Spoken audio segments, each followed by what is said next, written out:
الرحیم وَإِذْ أَخَذْنَا مِيثَاقَكُمْ وَرَفَعْنَا فَوْقَكُمُ الطُّورَ خُذُوا مَا آتَيْنَاكُمْ بِقُوَّةٍ وَاذْكُرُوا مَا فِيهِ لَعَلَّكُمْ تَتَّقُونَ وَإِذْ أَخَذْنَا مِيثَاقَكُمْ، اور یاد کرو اس وقت کو جب لیا ہم نے تم سے پکا وعدہ، وَرَفَعْنَا فَوْقَكُمُ الطُّورَ، اور ہم نے تمہارے سروں پر طور کو لا کر کھڑا کر دیا، خُذُوا مَا آتَيْنَاكُمْ بِقُوَّةٍ وَاذْكُرُوا مَا فِيهِ لَعَلَّكُمْ تَتَّقُونَ، لو وہ چیز جو ہم نے تمہیں عطا کی ہے مضبوطی کے ساتھ، طاقت کے ساتھ، قوت کے ساتھ، وَاذْكُرُوا مَا فِيهِ، اور یاد کرو ہر اس احکام کو یا ہر اس حکم کو، ما فیہ، جو کچھ اس کتاب کے اندر بیان کیا گیا، یعنی تورات کے اندر، لعلکم تتقون، تاکہ تم اللہ کی ناراضگی سے یا جہنم کی آگ سے بچ سکو۔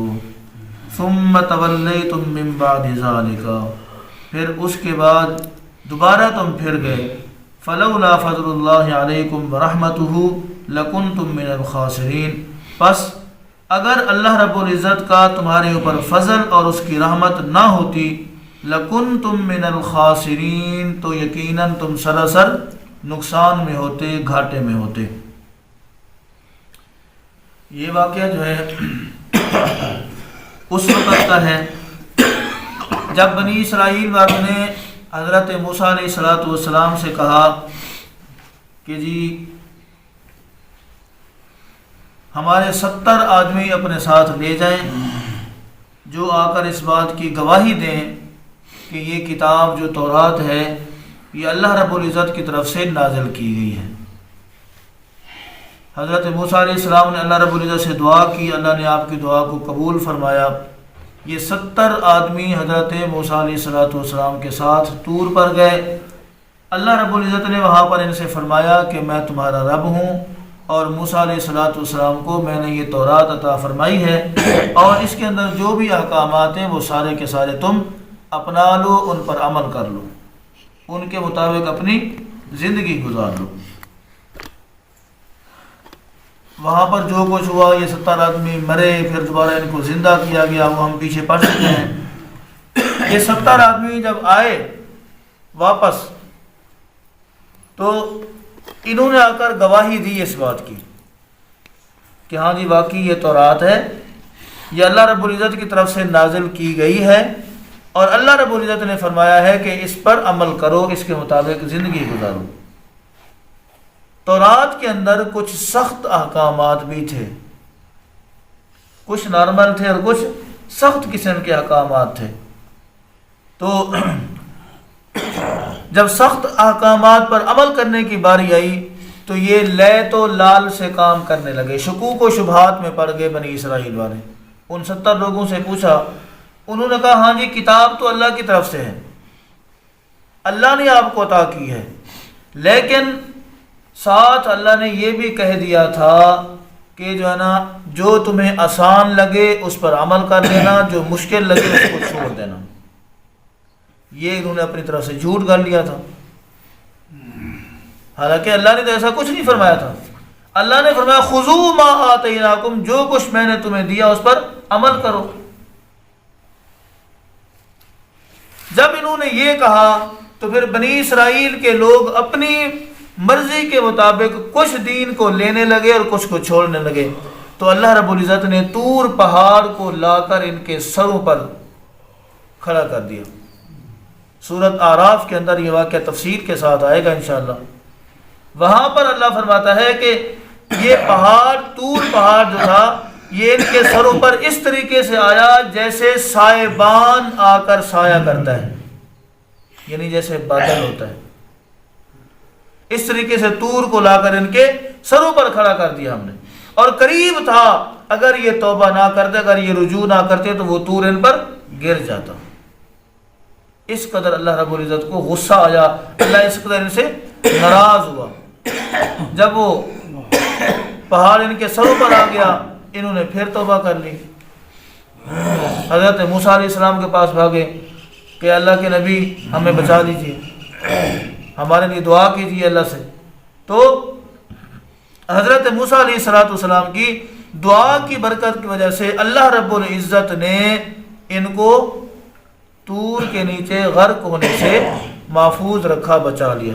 لیکن ساتھ یہ کہا خذوا ما آتیناکم، جو کچھ تمہیں دیا ہے اب اس کو تم مضبوطی سے پکڑو گے، اب دوبارہ اس میں کوتاہی برداشت نہیں کی جائے گی، بقوت، مضبوطی کے ساتھ۔ اب فرمایا وَاذْكُرُوا مَا فِيهِ۔ وَاذْكُرُوا کا معنی ہے، اس کے دو معنی ہیں۔ ایک معنی یہ ہے کہ انسان جو کچھ بھول چکا ہے اسے دوبارہ سے یاد کرے، جو کچھ انسان بھول چکا ہے اسے کیا کرے؟ دوبارہ سے یاد کرے۔ دوسرا معنی اس کا یہ ہے کہ انسان کو یاد ہے لیکن ہر وقت اسے اپنے ذہن میں حاضر رکھے، موجود رکھے۔ یہ نہیں ہے اگر اپنے مفاد کی بات آ گئی تو یاد کر لیا، اگر مفاد کی بات نہ آئی تو چھوڑ دیا، ایسا نہیں ہے۔ ہر وقت اسے اپنے ذہن میں موجود رکھنا، حاضر رکھنا، یہ ہے وَاذْكُرُوا کا معنی۔ اچھا جی، یہ تو تھا بنی اسرائیل کے لیے، کیا اس میں ہمارے لیے بھی کوئی سبق ہے کہ یہ صرف بنی اسرائیل کے لیے ہی آیا ہے؟ قرآن کا یہ دستور ہے، قرآن بعض اوقات پچھلی امتوں کے کسی خاص قوم کے واقعات کو بیان کر کے موجودہ لوگوں کو یہ بتا رہا ہوتا ہے کہ یہ وعیدیں، یہ سخت باتیں صرف ان کے لیے نہیں تھی، اگر تم بھی ان کے اندر مبتلا ہوئے تو پھر تمہیں بھی ایسے ہی حالات سے گزرنا پڑے گا۔ وَاذْكُرُوا، میں سمجھتا ہوں کہ شاید ہم زیادہ یہ ہمارے اوپر فٹ آ رہے ہیں۔ ہم کیا کر رہے ہیں آج کے دور میں؟ ہم یہی کر رہے ہیں نا، جو من پسند بات ہے، جو من پسند چیز ہے اسے لے لیتے ہیں اور وہاں پر بڑھ چڑھ کے حوالے بھی دیتے ہیں، یہ دیکھو جی قرآن کے اندر ہے، یہ دیکھو جی قرآن کے اندر ہے، یہ قرآن ہے، ٹھیک ہے۔ اگر اسی قرآن کی کوئی آیت ہمارے خلاف جا رہی ہو تو پھر ہم جو ہے نا اس کو چھوڑ دیتے ہیں۔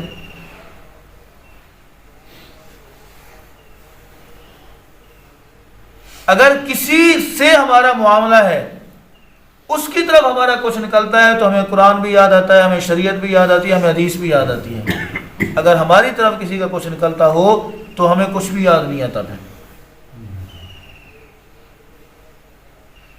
قرآن یہ بتا رہا ہے کہ کوئی بھی فیصلہ کرنے سے، کوئی بھی معاملہ کرنے سے پہلے یا معاملہ کرتے وقت اپنے ذہن کے اندر یہ رکھو کہ جو کام میں کر رہا ہوں کیا یہ شریعت کے مطابق ہے یا خلاف شرع ہے۔ اس کے بارے میں قرآن کیا کہتا ہے، اس کے بارے میں حدیث کیا کہتی ہے۔ وَاذْكُرُوا مَا فِيهِ، جو کچھ قرآن کے اندر بیان ہوا، سخت احکامات بیان ہوئے، نرم احکامات بیان ہوئے، قرآن کے اندر ایسی چیزیں ہوئی جو ہمیں اچھی لگتی ہیں، ایسی بھی ہوئی جو ہمیں اچھی نہیں لگتی یا ہمارے مزاج کے خلاف ہے، تو کیا اچھی کو لے لیں گے، من پسند کو لے لیں گے، دوسری کو چھوڑ دیں گے؟ نہیں۔ وَاذْكُرُوا مَا فِيهِ، جو کچھ قرآن نے بیان کیا ہے وہ سارا کا سارا ہم نے لینا ہے۔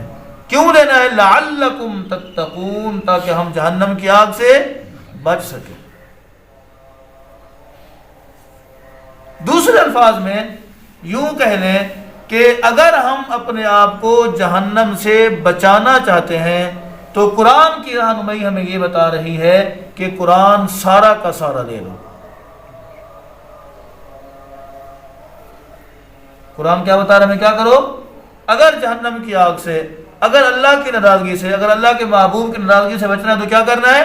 سارا کا سارا قرآن لینا ہے، اس کو سمجھنا ہے اور اس پر عمل کرنا ہے۔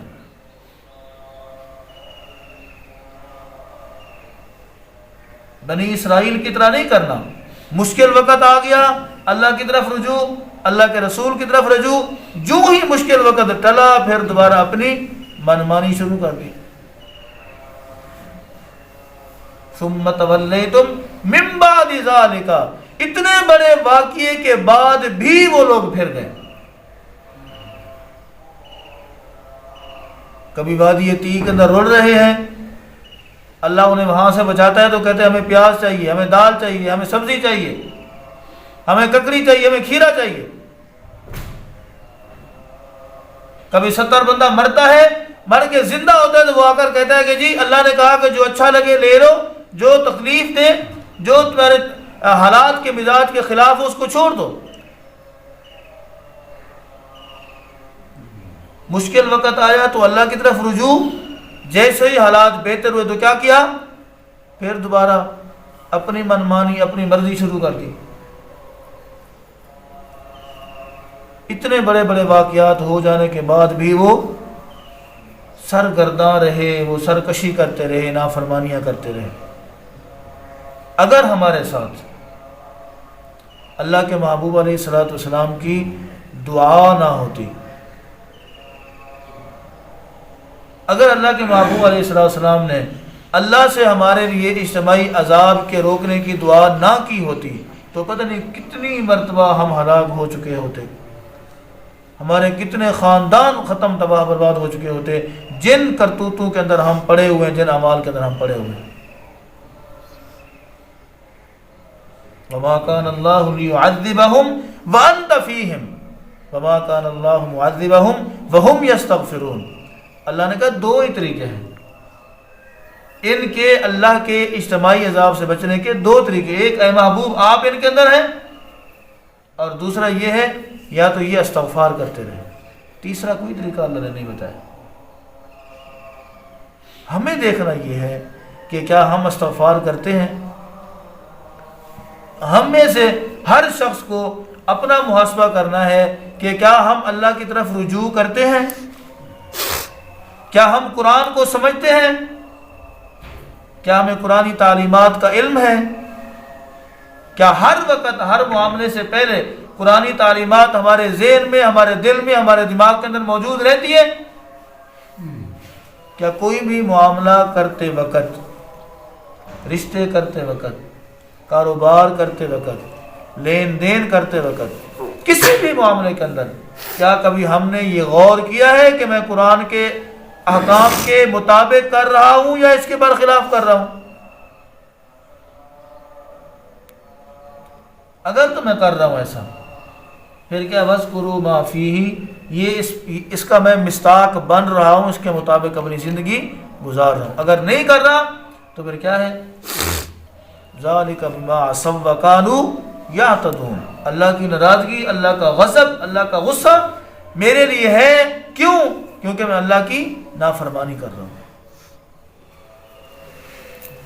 دعا یہ ہے کہ اللہ رب العزت ہمیں قرآن کی سمجھ عطا فرمائے اور قرآنی تعلیمات پر عمل کرنے کی زندگی توفیق عطا فرمائے. وآخر دعوانا ان الحمد للہ رب العالمین.